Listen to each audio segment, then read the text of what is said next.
US pork production is at an all-time high, but farmers here say they are missing out on the huge market potential of China.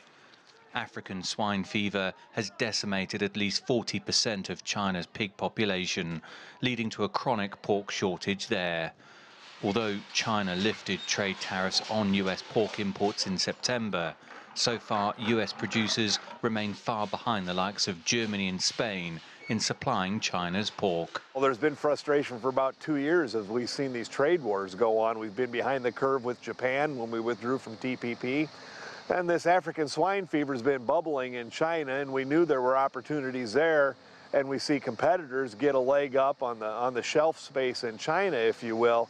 A study by the US National Pork Producers Council says the China pork market could be worth $24.5 billion within 10 years if US producers gain unrestricted access. Pat Bain has been raising pigs on his farm for 35 years. This is a little girl.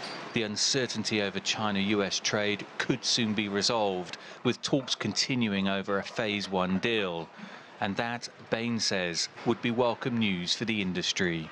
We're at a very high level of production in the industry in the United States. I would say if we get it, we will find a source for this to market this pork. If we don't, we're probably looking at a restriction in the industry and a decrease in prices. US pork farmers have taken some strain in recent years, weighed down by the various trade disputes. But the industry as a whole has fared better than other US agricultural sectors, thanks in part to the success of finding replacement markets. Although pork exports fell by almost 4% during the trade dispute, an increase in exports to countries including Colombia, South Korea and Vietnam helped offset those losses. But those markets are dwarfed by demand in China. I don't even know what victory in this trade war looks like now. There's that sense of frustration. What has been accomplished with this? What has been gained? Would have there been a more productive way to do it? The rest of the world continues to move ahead without us.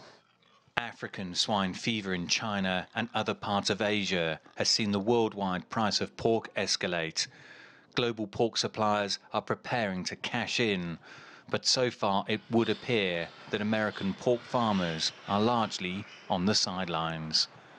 Dan Williams, CGTN, Arrowsmith, Illinois.